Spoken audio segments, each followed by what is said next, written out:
अहमदाबाद में अवैध निर्माण पर कार्रवाई की जा रही है। चंदोला इलाके में घुसपैठियों पर बुलडोजर से कार्रवाई की गई है। 2.5 लाख वर्ग मीटर क्षेत्र से अतिक्रमण को हटाया जाएगा। बता दें कि 2 चरण की ये कार्रवाई हो चुकी है। जिस तरीके से कल यहाँ पर ये कार्रवाई देखी गई, ऐसे में 3000 पुलिसकर्मी तैनात किए गए थे और इसी के साथ 75 से ज्यादा बुलडोजरों की तैनाती की गई थी, क्योंकि यहाँ पर बेहद ही ज्यादा तादाद में एक लाइन में जो घुसपैठियों ने अपने आवास बनाए हुए हैं, अवैध तरीके से घुसपैठिए भारत में आए, अवैध तरीके से घरों का निर्माण कर लिया है, अवैध जमीन पर निर्माण किया गया है। इसीलिए अब बड़ी कार्रवाई जो है वो की जा रही है। हाईकोर्ट तक दाखिल जो है अर्जी लगाई गई थी, लेकिन हाईकोर्ट ने ये कहकर सभी अर्जियों को निष्कृत कर दिया था कि यहाँ पर ये कार्रवाई इस वक्त बेहद जरूरी है अमल में लाना, क्योंकि अगर ये कार्रवाई अभी नहीं हुई तो ये देश की सुरक्षा के लिहाजे से बेहद खतरनाक होगी। इसीलिए यहाँ पर इन घुसपैठियों पर ये कार्रवाई बेहद ज्यादा जरूरी है। अब देखिए ये तस्वीरें आप देख सकते हैं, ये तस्वीरें आप देख पाएंगे। गुजरात में इस वक्त सबसे बड़ा ये ऑपरेशन चल रहा है अवैध बांग्लादेशियों के खिलाफ, जो यहाँ पर पूरी तरीके से घुसपैठ करके बैठे थे, घर बनाए हुए थे। अब इनके घरों को ढहाया जा रहा है। पीले पंजे की कार्रवाई लगातार देखी जा रही है। 2 चरण की कार्रवाई अब तक हो चुकी है। इसके साथ ही अब भी और भी आगे कार्रवाई जो है वो देखी जाएगी। अब तक का सबसे बड़ा बुलडोजर एक्शन ये देखा जा रहा है। अब तक का सबसे बड़ा बुलडोजर एक्शन इसको बताया जा रहा है, क्योंकि तेजी के साथ यहाँ पर जिस तरीके से कार्रवाई की गई है 2 चरणों में अब तक हो चुकी है। 2.5 लाख वर्ग का जो पूरा एरिया है उसको हटाना है, यानी कि उसको पूरी तरीके से खाली करवाना है। तस्वीरें आप देखिए, ये चंडोला तालाब क्षेत्र है जहां पर बांग्लादेशी घुसपैठियों के अवैध निर्माण पर लगातार दूसरे दिन बुलडोजर चला। उसके बाद आज तीसरा दिन है। आज की कार्रवाई देखनी होगी। बुलडोजर एक्शन तेजी से यहां पर देखा जा रहा है। अब तक 1000 से ज्यादा मकान और दुकानों को गिराया जा चुका है। यहाँ पर सोचिए संख्या कितनी है, 1000 से ज्यादा मकानें और दुकानें अब तक यहाँ पर ढही गई हैं। कार्रवाई अब भी लगातार जारी है। गुजरात पुलिस ने यहाँ पर तैयारियां जो हैं वो पहले से शुरू कर दी थी। अतिक्रमण हटाने के लिए 50 से ज्यादा बुलडोजरों को तैनात किया गया, 50 से ज्यादा डंपरों को तैनात किया गया, 25 हिताची मशीन यहाँ पर लगाई गई हैं। इसके साथ ही 3000 पुलिस जवानों की तैनाती की गई है।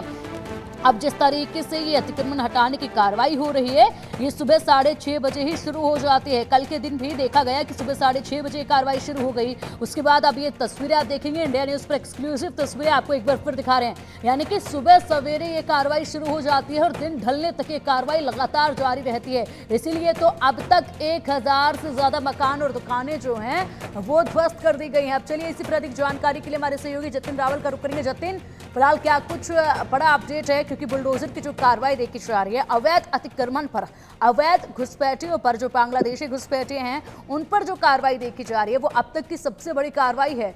तीसरा दिन है आज, क्या अपडेट है? जी देखिए, बिल्कुल पिंकी, आपको बता दूं कि जिस तरह से जो अवैध अतिक्रमण जो किया गया था अहमदाबाद के चंडोला तालाब में, तो वहां पर आज जो है वो फेज 2 डिमोलिशन फेज 2 किया गया था। डिमोलिशन फेज 2 के अंदर पहले दिन जो है ये पहले दिन तकरीबन 1270 जितने मकान जो है उसको पूरी तरह से ध्वस्त कर दिया गया था। वहां पर जो फेज 2 में जो चंडोला तालाब का जो बड़ा तालाब है, वहां पर जो बांग्लादेशियों के द्वारा जो अतिक्रमण किया गया था, हालांकि तकरीबन बहुत सारे मकान तो जो फेज 1 चला था, जो उसी समय बहुत सारे मकान जो है उस समय तोड़ दिए गए थे। फेज 2 में भी तकरीबन 1270 जितने मकान अभी तक तोड़े गए हैं। अभी भी आज भी ये कार्रवाई जो है लगातार अभी चालू है। हालांकि कल एक मस्जिद का साइड का जो मलबा था वो टूटने की वजह से तनावपूर्ण माहौल वहां पर उपस्थित हुआ था, लेकिन पुलिस का चुस्त बंदोबस्त था, उसकी वजह से किसी भी प्रकार का कोई अनिच्छनीय बनाव नहीं बना था।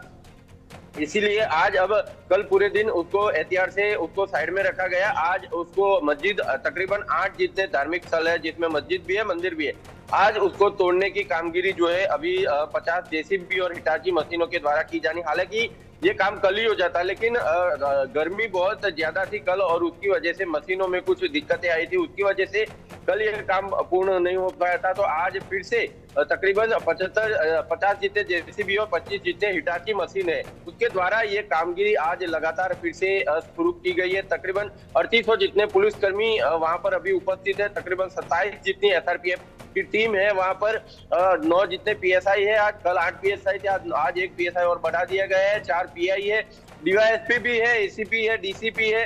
और कल भी विकास जो पुलिस कमिश्नर है मलिक सर, वो यहाँ पर डिमोलेशन के स्थल पर आए थे। उन्होंने हमसे बातचीत भी की थी। उन्होंने बताया कि बहुत ही तनावपूर्ण माहौल जो वहां पर जब मस्जिद हुई थी तब रहा था, लेकिन सभी लोगों ने समझा उसको और सभी लोग उसमें कोऑपरेट भी कर रहे हैं और उसी की वजह से शांतिपूर्ण माहौल में पूरा ये डिमोलेशन की कामगिरी फिलहाल जो है वो अभी चल रही है और कल तक ये कामगिरी जो है वो पूर्ण हो जाएगी। यानी कि आज रात तक ये कामगिरी जो है पूर्ण रूप से हो जाएगी। तकरीबन 25,000 टन जितना जो इसका जो कचरा है वो यहाँ से अब निकालने की कामगिरी कल से जो है वो यहाँ से शुरू होगी। लेकिन अब ये देखने की बात है आज जब मस्जिदों को जब तोड़ा जाएगा तब क्या परिस्थिति होगी, ये देखने की बात है। जी पिंकी, बिल्कुल 8,000 की संख्या जो है बताई जा रही है, इससे ज्यादा भी ये हो सकती है।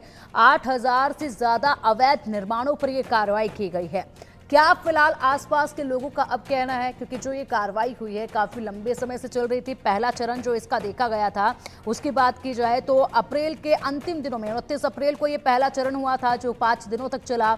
उसके बाद दूसरे चरण की कार्रवाई शुरू हुई। लोगों को पहले अब जो है ये पता चल गया था कि पूरे इलाके को अब खत्म कर दिया जाएगा। बड़ी बात यह है जतिन, ये जो पूरा इलाका है जिसमें ये कार्रवाई की गई है इसको पूरी तरीके से आपराधिक गतिविधियों के लिए भी जाना जाता था। मिनी बांग्लादेश तो इसको कहा ही जाता था, लेकिन आपराधिक गतिविधियां भी सबसे अधिक यहाँ पर होती थी, उसके लिए भी जाना जाता था। आसपास के जो दूसरे लोग रह रहे थे उनके अंदर इस इलाके को लेकर एक खौफ देखा जाता था। क्या कुछ अब फिलहाल उन लोगों का कहना है यहाँ पर?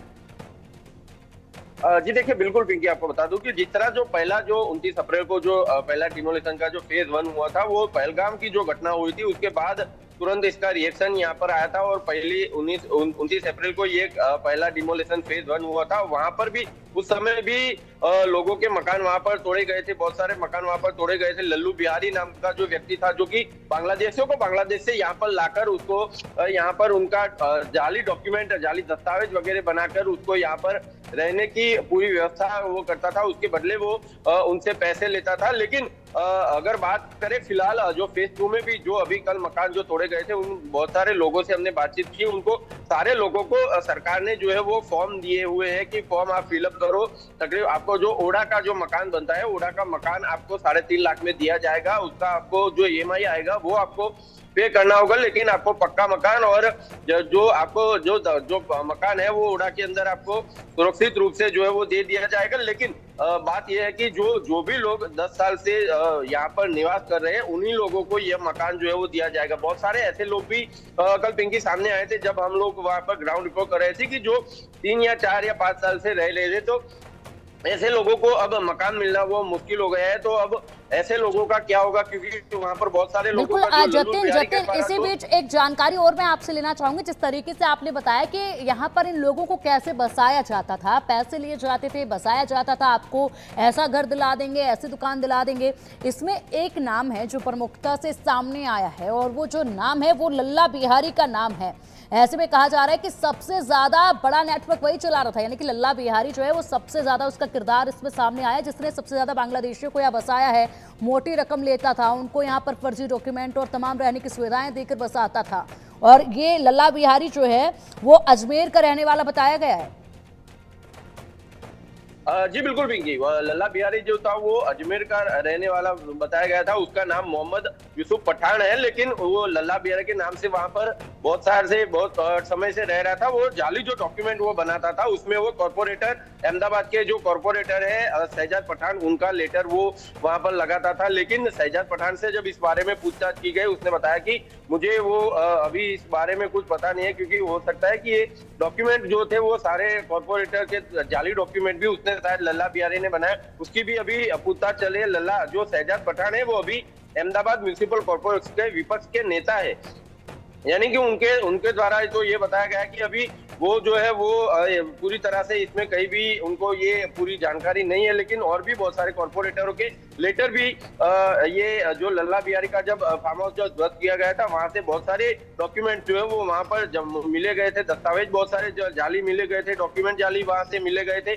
यानी कि लल्ला बिहारी का बहुत बड़ा एक जो नेटवर्क था, लल्ला बिहारी का पूरा काम था कि बांग्लादेश से किसी भी व्यक्ति को अगर यहाँ पर अहमदाबाद में आना है तो उसको पूरा रोड मैप वो जो लल्ला बिहारी था वो तैयार करता था। उसको बहुत सारे दिन यहाँ पर किसी जगह पर वो रखता था, फिर उसी समय के अंदर जब उसको वहां पर रखा जाता था तो उसी समय में उसका जाली डॉक्यूमेंट बनाने की कामगिरी शुरू की जाती थी वहां। और वो डॉक्यूमेंट बनने के बाद उसको कहीं ना कहीं उसके द्वारा ही, लल्ला बिहारी के द्वारा, उसको कहीं आसपास में कहीं भी नौकरी दिलाने की कामगिरी भी लल्ला बिहारी के द्वारा की जाती थी। ये पूरा नेटवर्क लल्ला बिहारी के द्वारा जो था वो बनाया गया था। एक तरफ से अगर बोले तो चंडोला तालाब में जितना भी जो अतिक्रमण जो बांग्लादेशियों के द्वारा किया गया था, पूरा का पूरा लल्ला बिहारी का ये रचाया हुआ खेल था। और लल्ला बिहारी को अभी एटीएस ने जो है वो गिरफ्तार कर लिया है। अभी उसके अभी भी पूछताछ चल रही है। बांग्लादेशियों की जो बात करें तो जो चंडोला तालाब में जितने भी बांग्लादेशी रहते थे, बहुत सारी बार आपराधिक गुने उनके सामने जो है दर्ज किए गए। हालांकि 2023 में ISIS के कनेक्शन पाने वाले चार लोग वहां से ऐसे भी पाए गए थे जो लोग ISIS से कनेक्ट रखते थे। ऐसे लोगों को भी गुजरात ATS ने 2023 में हिरासत में लिया था। उसके बाद यहाँ पर लगातार सर्च ऑपरेशन ATS के द्वारा, क्राइम ब्रांच के द्वारा शुरू किए जा रहे थे। उसके बाद पूरा सर्च ऑपरेशन के बाद ये डिमोलिशन की कार्रवाई जो है वो अभी की जा रही है। जी पिंकी। बिल्कुल जतिन, बहुत शुक्रिया आपका इन तमाम बड़ी जानकारी